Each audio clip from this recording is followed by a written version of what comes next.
আলুর খোসা ফেলে দেন, তাহলে আজকের রেসিপিটি জানার পর আলুর খোসা আর কখনোই ফেলবেন না। এভাবে আলুর খোসার রেসিপি বানালে ছোটরা বিশেষ করে সবসময় আবদার করতেই থাকবে এভাবে বানিয়ে দেওয়ার জন্য। আলুর খোসা দিয়ে যে অবাক করার রেসিপিটা এতটাই মজার হয়ে থাকে, আপনারা না বানিয়ে খেলে বিশ্বাসই করতে পারবেন না। আসসালামু আলাইকুম everyone, welcome back to my channel Roza's cookbook. রেসিপিটি বানানোর জন্য সর্বপ্রথম আমি 4 পিস আলু নিয়েছি। এখন এই আলুর খোসাগুলো আমি ছাড়িয়ে নিচ্ছি, তবে আপনারা চাইলে বটি কিংবা নাইফের মাধ্যমেও ছাড়িয়ে নিতে পারেন। এখন এই আলুর খোসাগুলো একটু পাতলা পাতলা করে কেটে নেব। এই আলুর খোসাগুলো যত পাতলা করে কেটে নেওয়া যাবে দেখতে কিন্তু ততই সুন্দর দেখা যাবে।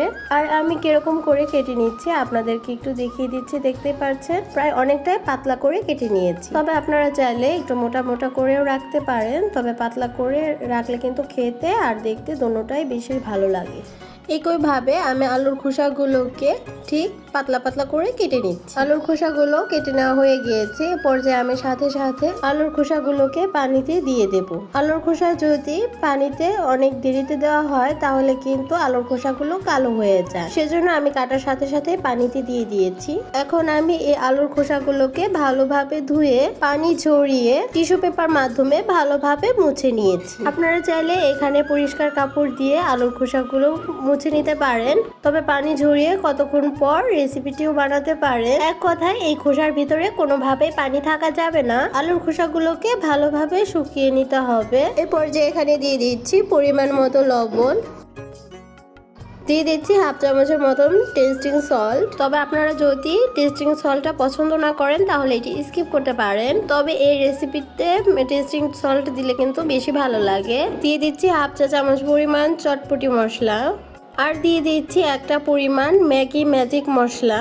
আর এই ম্যাজিক মশলাটা কিন্তু অবশ্যই দিতে হবে, ওই মশলাটা দেওয়ার কারণে টেস্টটা কিন্তু দ্বিগুণ বেড়ে যাবে। যারা আমার ভিডিওটি দেখে গঠনমূলক সুন্দর সুন্দর কমেন্ট করেন তাদেরকে অসংখ্য ধন্যবাদ, কারণ আপনাদের এই সুন্দর সুন্দর কমেন্টে আমার ভিডিওটি বানাতে উৎসাহ যোগায়। এরপর যে এখানে দিয়ে দিচ্ছি সামান্য পরিমাণ হলুদের ফাঁকি। হলুদের ফাঁকিটা দেওয়ার কারণে রেসিপিতে সুন্দর একটি কালার আসে। দিয়ে দিচ্ছি 1 চামচ পরিমাণ মরিচের ফাঁকি। তবে মরিচের ফাঁকিটা কিন্তু আপনারা বুঝে শুনে অ্যাড করবেন, যে কতটুকু পরিমাণ ঝাল খাবেন সে অনুযায়ী।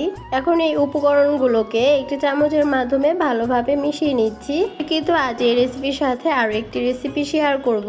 আলুর এই দুই ধরনের রেসিপিটা কিন্তু খেতে অসম্ভব মজার হয়ে থাকে। আপনার বাসায় একবার হলেও ট্রাই করবেন, আশা করছি ভালো লাগবে। ভালোভাবে মাখিয়ে নেওয়া হয়ে গিয়েছে, এখন এটি আমি সাইডে রেখে দিচ্ছি। এর ফাঁকে আমি পরবর্তী রেসিপির জন্য কয়েকটা আলু কেটে নিচ্ছি। তবে আমি কিন্তু আলুটা বেশি মোটাও করিনি আর বেশি পাতলা পাতলা করেও কাটিনি। আপনারা একটু দেখে বুঝে নেবেন যে আমি কিভাবে আলুগুলো কেটে নিচ্ছি। তো বন্ধুরা, আমার ভিডিওটি দেখতে দেখতে যারা একটা লাইক দেওয়ার কথা ভুলে গিয়েছেন, প্লিজ একটি লাইক দিয়ে দেবেন। দেখতে পাচ্ছেন যে আমি কিরকম করে কেটে নিয়েছি, ঠিক এরকম কেটে আমি সঙ্গে সঙ্গে পানির ভিতরে উঠিয়ে নিয়েছি, কারণ আলুগুলো সঙ্গে সঙ্গে পানির ভিতরে না উঠিয়ে রাখলে কিন্তু আলুগুলো কালো হয়ে যায়, সেজন্য। এখন এই আলুগুলোকে আমি একটু ছেঁকে নিয়েছি। এখন একটি টিস্যু পেপারের মাধ্যমে আলুগুলো ভালোভাবে মুছে নিচ্ছি, যাতে কোনোভাবে আলুর গায়ে পানি না থাকে। আর পানি থাকলে কিন্তু রেসিপিটি বানাতে বেশি ভালো হবে না, সেজন্য অবশ্যই এই স্টেপটুকু ফলো করতে হবে। এরপর যে আমি একটি বলে কেটে রাখা আলু উঠিয়ে নিয়েছি। এখানে দিয়ে দিচ্ছি একটা ডিম, দিয়ে দিচ্ছি পরিমাণ মতো লবণ। আমি এখানে হাফ চা চামচ পরিমাণ লবণ দিয়েছি, এটি পারফেক্ট হয়েছে। দিয়ে দিচ্ছি হাফ চা চামচ পরিমাণ হলুদের ফাঁকি, আর দিয়ে দিচ্ছি 1 চা চামচ পরিমাণ মরিচের ফাঁকি। মরিচটা কিন্তু আপনারা বুঝে শুনে অ্যাড করবেন, যে কতটুকু পরিমাণ ঝাল খাবেন সে অনুযায়ী। দিয়ে দিচ্ছি 1 চা চামচ পরিমাণ চটপটি মশলা। এই চটপটি মশলাটা কিন্তু অবশ্যই দিতে হবে। এখন ভালোভাবে হাতের মাধ্যমে এই উপকরণগুলোকে মাখিয়ে নিচ্ছি। আর অবশ্যই কিন্তু এই উপকরণগুলোকে ভালোভাবে হাতের মাধ্যমে মাখিয়ে নিতে হবে। ভালোভাবে মাখিয়ে নেওয়া হয়ে গিয়েছে। এরপর যে এখানে দিয়ে দিচ্ছি আমি 2 টেবিল চামচ পরিমাণ কর্নফ্লাওয়ার। তবে আপনাদের হাতের কাছে যদি কর্নফ্লাওয়ারটা না থাকে আপনারা এখানে চাউলের গুঁড়োটাও অ্যাড করতে পারেন। চাউলের গুঁড়ো কিংবা কর্নফ্লাওয়ারটা বাইন্ডিং এ কাজ করবে আর ক্রিস্পি হতে সাহায্য করবে। এখন এই উপকরণগুলোকে হাতের মাধ্যমে আমি ভালোভাবে মাখিয়ে নিচ্ছি। ভালোভাবে মাখিয়ে আমি সাইডে রেখে দিয়েছি। চুলায় আমি একটি প্যান বসিয়ে দিয়েছি। দিয়ে দিচ্ছি পর্যাপ্ত পরিমাণ তেল। তেলটা যখন ভালোভাবে গরম হয়ে আসবে সে পর্যায়ে এখানে আলুর খোসা মাখাটুকু দিয়ে দিতে হবে। কিভাবে বুঝবেন তেলটি ভালোভাবে গরম হয়েছে কিনা, সেজন্য সর্বপ্রথম একটি আলুর খোসা আমি এখানে দিয়ে দিচ্ছি। দেখতে পাচ্ছেন কি সুন্দর গরম হয়েছে। এ পর্যায়ে আমি পুরোটুকু আলুর মিশ্রণটুকু ছড়িয়ে ছিটিয়ে দিচ্ছি, তবে এক জায়গায় কিন্তু দেওয়া যাবে না, এতে একটার গায়ের সাথে আর একটা লেগে পড়বে, সেজন্য অবশ্যই একটু ছড়িয়ে ছড়িয়ে দিতে হবে। আর এই আলুর খোসাগুলো কিন্তু মিডিয়াম টু লো ফ্লেমে ভেজে নিতে হবে, অর্থাৎ যখন তেলটা ভালোভাবে গরম হয়ে আসবে তখন চুলার আঁচটা মিডিয়াম টু লো ফ্লেমে রেখে ভেজে নিতে হবে। আর এই স্টেপটা ফলো করলে কিন্তু আলুর খোসাটা একদমই ক্রিস্পি হবে আর খেতেও ভীষণই ভালো লাগবে। সেজন্য আমি মিডিয়াম টু লো ফ্লেমে রেখে একটু নাড়াচাড়া করে ভালোভাবে ভেজে নিচ্ছি।